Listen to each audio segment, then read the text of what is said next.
আমারও আপনার নবী পাক কাবা ঘরের দরওয়াজাটা খোলার পরে এক পা দুই পা করে ভিতরে প্রবেশ করলেন। ভিতরে প্রবেশ করার পরে তিনার মা জননী, তিনার চাচি যান, যিনার নাম হযরতে ফাতেমা বিনতে আসাদ, তিনাকে বলতে আছেন, চাচি আমার ভাই হয়েছে, অত্যন্ত খুশির সংবাদ শুনেছি আমি, কই কোথায় আমার ভাইকে একটিবার দিন। হযরতে ফাতিমা বিনতে আসাদ নবী পাককে দেখার পরে পরে, নবী মুস্তাফার চেহারা দেখার পরে পরে কান্না করতে আরম্ভ করেছেন। বেটা মুহাম্মদ, আল্লাহ পাক এত সুন্দর সন্তান দিয়েছে কিন্তু চোখে খুলছে না। তো এই মাসে 13ই রজব কার জন্ম? হযরতে আলীর জন্ম। সুবহানাল্লাহ। এই হযরতে আলীর আম্মা জানের নাম হযরতে ফাতেমা বিনতে আসাদ। কি নাম বললাম বাবা? হযরতে ফাতেমা বিনতে আসাদ। এবং তিনার আব্বার নাম আবু তালিব। সুবহানাল্লাহ। যখন কাবার দিকে এলেন তিনারা, অনেক লম্বা আলোচনা, সময় হিসাবে কাজ করতে হবে। সেই জামানাতে কাবা ঘরের আশেপাশে পাহাড় এলাকা, তো মেলা বসতো, বুঝতে পারলেন। আর সেই মেলা দেখতে বহু মানুষ আসতো। আর কাবা ঘরের ভিতরে 360 খানা মূর্তি ছিল। কয়খানা? 360 খানা।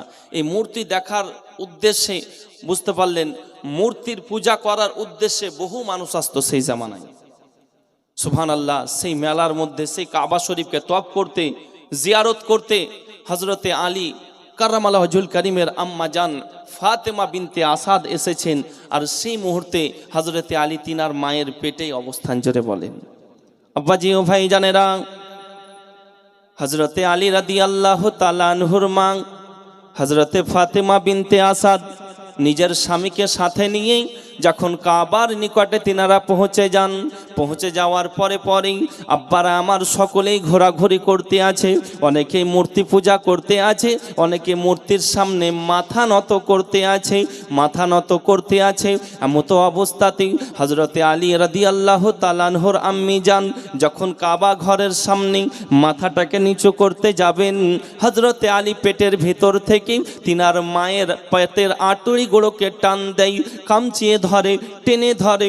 হযরতে আলীর আম্মা জান চিৎকার করে ওঠে, আয় আমার আল্লাহ পাক, আল্লাহ তাআলা, এই মুহূর্তে আমার পেটে যন্ত্রণা আরম্ভ হয়ে গেছে, বাচ্চা প্রসব হওয়ার সম্ভাবনা হয়েছে, বাচ্চা প্রসব হতে পারে, এটা আমার মন বলে।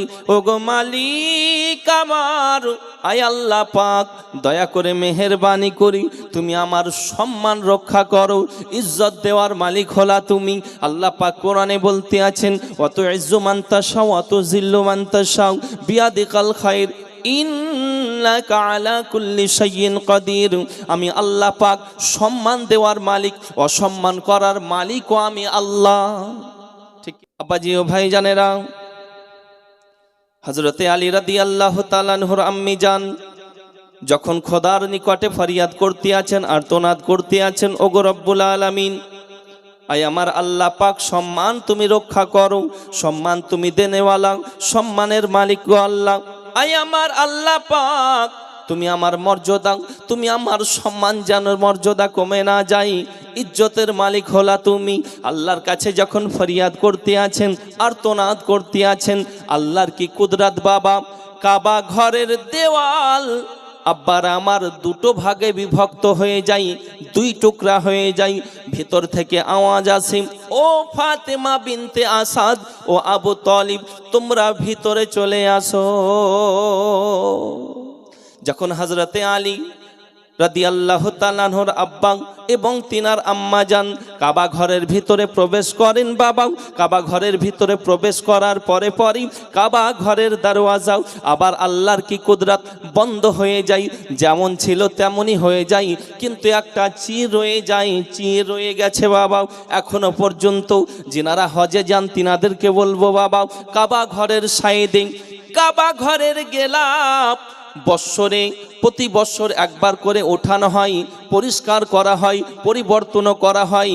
আপনি হাজরে আসওয়াদ যে পাথর রয়েছে, পাথরের সাইডে আপনি দেখবেন উঁচু থেকে একবারে উপর থেকে নিচ পর্যন্ত একটা চির রয়ে গেছে। জোরে বলেন। হযরতে আলী রাদিয়াল্লাহু তাআলা আনহুর আম্মা যখন কাবার ভিতরে প্রবেশ করলেন, তিনার আব্বা যখন কাবার ভিতরে প্রবেশ করলেন, কাবা ঘরের ভিতরেই হযরতে আলীর জন্ম হলো। এবং জন্মের পরে পরেই বাবা যখন বাচ্চার জন্মের পরে পরেই আব্বার আমার বাচ্চা কি করে, কান্না করে। আব্বার আমার যখন বাচ্চা কান্না করে আর সকলের মুখে হাসি, সকলের মুখে হাসি ফোটে, বাচ্চা কান্না যদি না করে ডক্টর মনে করে সমস্যা নাকি, কি ব্যাপার বাচ্চা কান্না করে না, চিন্তায় পড়ে কি পড়ে না? বাচ্চা জন্মের পরে পরেই বাচ্চা যদি কান্না করে, আহা দেখো সন্তান হয়েছে। বাচ্চা যদি না কান্না করে, চিন্তা করে বাচ্চা বোবা হলো নাকি, তোতলা হলো নাকি, বাচ্চা যদি চক্ষু না খুলে বাচ্চা অন্ধ হলো নাকি, চিন্তা হয় কি হয় না? ব্রাদারিনী মিল্লাতে ইসলামিয়া, তাহলে কোনো বাচ্চা যদি জন্ম হওয়ার পরে পরেই যদি মুখে আওয়াজ না করে, চক্ষু না খুলে, মানুষে ভাববে ছেলে অন্ধ হলো নাকি, ছেলে তোতলা হলো নাকি, বোবা হলো নাকি, তাই তো? আমার সোনা মানিকেরা আমার, হযরতে আলী রাদিয়াল্লাহু তাআলা আনহু তিনার যখন জন্ম হলো, হযরতে আলীর জন্মের পরে পরেই তিনি চক্ষু খুলছেন না, জবানের মধ্যে কোনো আওয়াজও বের হয় না, জবান থেকে কোনো আওয়াজ নাই বাবা। ছেলে কান্না করে, ছেলে বিভিন্ন রকমের আওয়াজ করে, কিন্তু হযরতে আলীর জন্মের পরে পরেই তিনার কোনো আওয়াজ হচ্ছে না, জবানে কোনো আওয়াজ নাই। এমতো অবস্থাতেই হযরতে আলী রাদিয়াল্লাহু তাআলা আনহু রয়ে গেছেন বাবা। ফাতেমা বিনতে আসাদ কান্না করতে আছেন, আল্লাহকে বলতে আছেন, ওগো মালিক আমার, আয় আল্লাহ পাক, আল্লাহ তাআলা, এত সুন্দর সন্তান তুমি আমাকে দিয়েছো, তোমার বড় নিয়ামত, এত সুন্দর সন্তানের মা আমি হতে পেরেছি, কিন্তু রব্বুল আলামিন ছেলে চক্ষু খুলে নাও, জবানে কোনো আওয়াজ হয় না, আমি মা বড় দুঃখিত, সন্তান পেয়ে আমি অত্যন্ত খুশি, কিন্তু আওয়াজ কেন হয় না? ওগো মালিক আমার, তোমার নিকটে এইটাই আমার আবেদন। এইরকম ফরিয়াদ করতে আছেন বাবা। একদিন অতিবাহিত হয়ে গেল, আব্বার আমার 13ই রজব আমার হযরতে আলী তিনার আম্মি জান প্রবেশ করেছিলেন কাবা ঘরের ভিতরে। 13ই রজব দিনের বেলাতে হযরতে আলীর জন্ম, সারাটা দিন অতিবাহিত হয়ে গেল, সারাটা রাত অতিবাহিত হয়ে গেল, 14ই রজব হয়ে গেল বাবা, তবুও তিনারা কাবা ঘরের ভিতরেই রয়েছেন, হযরতে আলীর জবানে কোনো আওয়াজ নাই। 13ই রজব, 14ই রজব, 15ই রজব পড়ে গেল বাবা, সারা রাত্রি অতিবাহিত হয়ে গেল। 13ই রজব, 14ই রজব অতিবাহিত হয়ে যাওয়ার পরে আব্বার আমার যখন 15ই রজব দিবাগত দিন চলে এসেছে, তারপরেও হযরতে আলীর জবানে কোনো আওয়াজ নাই, জবানে কোনো কথা নাই, জবানের মধ্যে কোনো রকমের আওয়াজ নাই, চক্ষু খুলছেন না বাবা। আমার আল্লাহ পাক আল্লাহ তাআলা জিবরিল ফারিস্তাকে ডাক দেন, ওগো জিবরিল তাড়াতাড়ি চলে যাও, আর দেরি করো না, তাড়াতাড়ি চলে যাও, আমার হাবিবকে গিয়ে খবর দাও, আমার হাবিবকে খুশির সংবাদটা শুনিয়ে দাও। হযরতে জিবরিল ফারিস্তা দৌড়াতে আব্বার আমার আল্লাহর হুকুম পাওয়ার সাথে সাথে কারেন্টের মতো গ্রোতে আমার নবী পাকের নিকটে হাজির। আকা ইয়া রাসূলুল্লাহ, ইয়া হাবিব আল্লাহ, হুজুর আল্লাহ তাবারাক ওয়া তাআলার তরফ থেকে এসেছি, ওগো নবী পাক, নবীজি আপনার চাচাই তো ভাই হয়েছে, আপনার চাচের সন্তান হয়েছে কাবা ঘরের ভিতরে, আল্লাহর ওয়ার্ডার, আপনি সেই জায়গাতে যান। যখন নবী পাক দো জাহানের বাদশাকে জিবরিল ফারিস্তা খবর দিলেন, আমার নবী পাক দো জাহানের বাদশা জিবরিলের খবর পাওয়ার সাথে সাথে অত্যন্ত আনন্দিত, অত্যন্ত খুশিতে আত্মহারা আমার নবী পাক সাথে সাথে দৌড়াতে আরম্ভ করলেন বাবা। দৌড়াতে দৌড়াতে কাবা ঘরের নিকটে গেলেন, দেখতে আছেন কাবা ঘরের নিকটে সকলে ভিড় করে রয়েছে। আবু জাহেল কি করতে আছে? কাবা ঘরের যে তালা চাবি ভরতে আছে, চাবি ভরার পরে তালা খোলে, তালা খুলতে পারে না। আবু জাহেল চেষ্টা করে, তালা খুলতে পারে না। আমার নবী পাক একটু একটু করে এগিয়ে যাওয়ার পরে বলতে আছেন, চাচা কি ব্যাপার, কি করেন? চাবির দ্বারাতে কি করতে আছেন? চাবি নিয়ে কি করতে আছেন? আবু জাহেল বলতে আছেন, ও ভাতিজা শোনো শোনো, এই যে তালা, এই চাবির দালাতে লাগিয়েছিলাম, কিন্তু এই চাবির দ্বারাতে এই তালা খোলার চেষ্টা করি বারবার কিন্তু খোলা হয় না, চাবির দ্বারাতে তালা খুলতে পারি না, বিষয়টা বুঝতে পারলাম না। আমারও আপনার নবী পাক দোজাহানের বাদশা, দোজাহানের নেতা বলতে আছেন, ও চাচা আপনি একটু সাইড হয়ে যান, আপনি আমাকে একটু আগাতে দিন, আমাকে তালার সামনে যেতে দিন, কাবা ঘরের দরওয়াজার সামনে। আমার নবী পাক দোজাহানের বাদশা যখন নূর আলা নূর নবী যখন এক পা দুই পা করে টুকটুক করে একটু কাবা ঘরের দরওয়াজার সামনে চলে গেলেন, যাওয়ার পরে কাবা ঘরের তালার দিকে যখন আমারও আপনার নবী একটিবার রহমতি নজর দিয়েছেন, রহমতি নজর ঢেলেছেন, আমার নবী পাক কাবার তালার দিকে যখন তাকিয়ে দেখেন, সাথে সাথে কাবার তালাতে চাবির প্রয়োজন হয় নাই, নবী পাকের রহমতি নজর পড়ার সাথে সাথে কাবা ঘরের তালা খুলে জমিনে পড়ে যায়। আব্বাজি ও ভাই জানেরাও, আব্বা বলতে আমার এটাই চাই, এটাই হলো আমার উদ্দেশ্য কথার, যে কাবা ঘরের তালা নবী চেনেছে।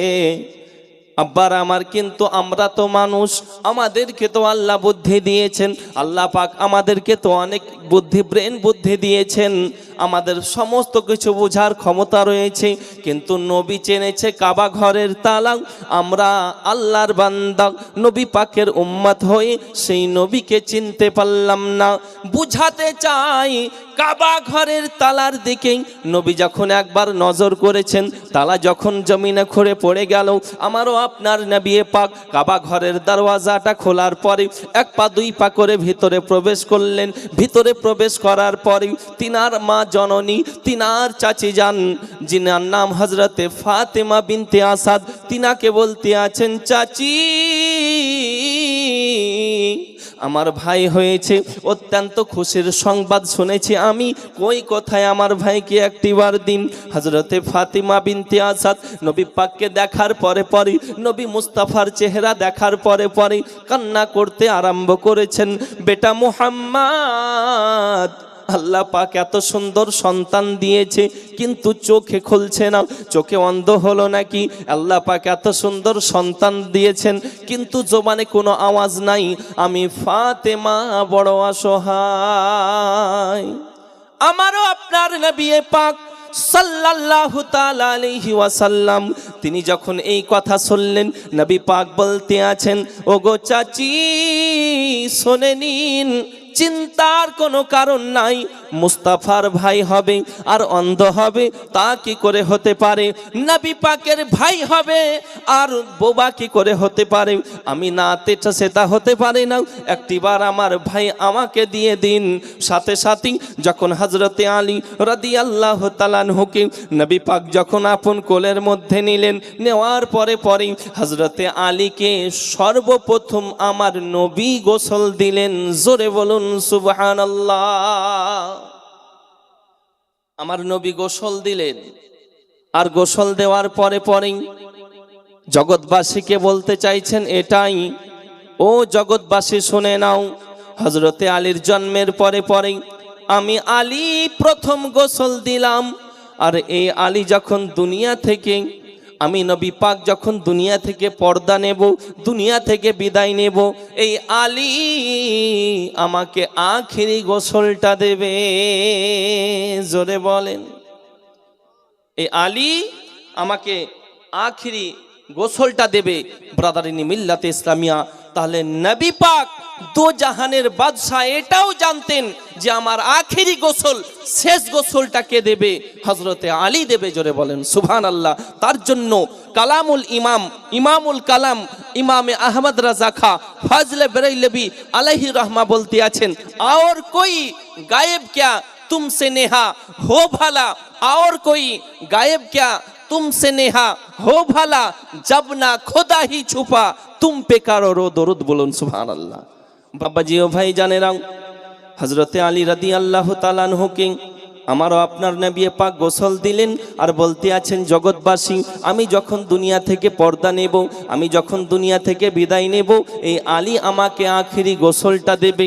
জন্মের পরে হযরতে আলীকে প্রথম গোসল দিলাম, আমি যখন বিদায় নেব আখিরি গোসল এই আলী আমাকে দেবে। আব্বার আমার আলী যখন একটু একটু করে বড় হলেন, আমার নবী পাক ডাকলেন, ও আলী, ও আলী আমার নিকটে আসো। হযরতে কাছে এলেন আলী, লাব্বাইক ইয়া রাসূলুল্লাহ। আমার নবী বলতে আছেন, আলী বলো বলো, তোমাকে একটা কথা বলতে চাই। জন্মের পরে 3 দিন ধরে কেন জবান খোলো নাই, 3 দিন ধরে কেন চক্ষু খোলে নাই? ওগো আলী, বিষয়টা একটু আমাকে জানিয়ে দাও। হযরতে আলী বলতে আছেন, আমি আলী আপনাকে কথা বলতে চাই ইয়া রাসূলুল্লাহ। আমি জন্মের আগে আল্লাহর নিকটে ওয়াদা করে এসেছিলাম, আল্লাহর কাছে একটাই আবেদন করে এসেছিলাম, আয় আমার আল্লাহ পাক আল্লাহ তাআলা, জন্মের পরে পরেই আমি আমার মায়ের চেহারা দেখতে চাই না, জন্মের পরে পরেই সর্বপ্রথম আমার পিতার চেহারা দেখতে চাই না, জন্মের পরে পরেই আমি আমার পাড়া প্রতিবেশী অন্য কাউরি চেহারা দেখতে চাই না। ওগো নবীজি, আল্লাহর কাছে ওয়াদা করেছিলাম, ওগো রব্বুল আলামিন, জন্মের পরে পরেই জিনাকে আমি দেখতে চাই, জিনার চেহারাকে আমি দর্শন করতে চাই, জিনার নূরানি চেহারাকে আমি জিয়ারত করতে চাই। ওগো মালিক, জিনার চেহারা দেখার জন্য তামাম পৃথিবী পাগল পারা, জিনাকে তৈরি না করা হলে আসমান জমিন চন্দ্র তারকা পাহাড় পর্বত নদ নদী কোনো কিছুই তৈরি করা হতো না। ওগো রব্বুল আলামিন, সেই নবী মুস্তাফার চেহারা আমি আলী জন্মের পরে পরেই দেখতে চাই। তাই আমি আলী অন্য কাউকে দেখার প্রয়োজন মনে করিনি, আপনাকে দেখার প্রয়োজন ছিল। সর্বপ্রথম আপনার চেহারাকে জিয়ারত করার উদ্দেশ্য ছিল। আব্বার আমার শুধু তাই নয়, আল্লাহ পাকের হুকুম হলো, ইয়া হাবিব, ওগো আমার পেয়ারা, ওগো আমার মুস্তাফা, ও ইয়া রাসূলুল্লাহ, ওগো ইয়া হাবিব আল্লাহ, ওগো আমার হাবিব, আপনি শুনেন, কাবা ঘরের মধ্যে যে 360খানা মূর্তি রয়েছে, এই মূর্তিগুলোকে ভেঙে দেন, আমি আল্লাহর হুকুম। আল্লাহ পাকের যখন হুকুম হলো, আব্বার আমার হযরতে আলীকে সঙ্গে নিলেন। আমার নবী পাক কাবা ঘরের ভিতরে যে মূর্তি ছিল এক এক করে ভাঙতে শুরু করলেন। ভাঙতে ভাঙতে ভাঙতে ভাঙতে একটা বড় মূর্তি ছিল, সব চাইতে বড় মূর্তি। সে মূর্তিটাকে ভাঙতে যাবেন বাবা, আমার নবী পাক বলতে আছেন, আলী তুমি আমার কাঁধে চাপো, বড় মূর্তিটাকে ভেঙে দাও, বড় মূর্তিটাকে ভেঙে ফেলো। হযরতে আলীকে বলতে আছেন, আলী ওই জায়গা পর্যন্ত আমি নবী আমার হাত যাচ্ছে না। হযরতে আলী হাসতে আছেন আর বলতে আছেন, ইয়া রাসূলুল্লাহ, ইয়া হাবিবাল্লাহ, নবী গো, আপনি বলতে আছেন যে এই মূর্তি পর্যন্ত আপনার হাত যায় না, কিন্তু আপনার হাতের পাওয়ার সম্পর্কে যদি আমি আলী বলি, আপনি জমিনে দাঁড়িয়ে দাঁড়িয়ে আসমানের চন্দ্রকে ইশারা করেছেন, 2 ভাগ করে দিয়েছেন নবী গো। ইয়া রাসূলুল্লাহ, ইয়া হাবিবাল্লাহ, ইয়া নবী আল্লাহ, আপনি জমিনে দাঁড়িয়ে দাঁড়িয়ে ইশারা করেছেন সূর্যকে, ডোবা সূর্য আপনার আঙ্গুলের ইশারায় আবার উদিত হয়েছে, আর আপনি বলতে আছেন আপনার হাত যাই না। ওগো নবী, আপনি এ কেমন কথা বলেন? আমার নবী পাক বলতে আছেন, ওগো আলী তুমি তা বুঝবে না, তুমি তা বুঝবে না। হযরতে আলীকে বলতে আছেন, আলী তুমি আমার কাঁধে চেপে যাও এবং তুমি বড় মূর্তিটাকে ভেঙে ফেলো, বড় মূর্তিটাকে ভেঙে দাও। যখনই আমার নবী পাকের কাঁধ মুবারাকাই হযরতে আলী চেপেছেন, চাপার পরে পরেই বাবা যখন ভাঙতে আছেন আমার নবী পাক বলতে আছেন, ও আলী, ও আলী তোমার কোনো অসুবিধা হচ্ছে নাকি? হযরতে আলী বলতে আছেন, আল্লাহর কসম করে বলি, ওগো নবী পাক, আপনি যদি একবার হুকুম দেন আরশে আজিমের পায়াটাকে টেনে আমি আলী জমিনে নামিয়ে দেব। একবার যদি হুকুম দেন, একবার যদি আপনি অর্ডার দেন, তো আরশে আজিমের পায়াটাকে নেমে আমি টেনে জমিনে নামিয়ে দেব। আমার হযরতে আলীর শরীরে এত তাকত যদি চলে আসে নবী মুস্তাফার কাঁধ মুবারাকায় চাপার কারণে, তাহলে যে যার কাঁধে চেপে আছেন নবী পাকের পাওয়ার কত হতে পারে, নবী পাকের পাওয়ার ক্ষমতা কত হতে পারে।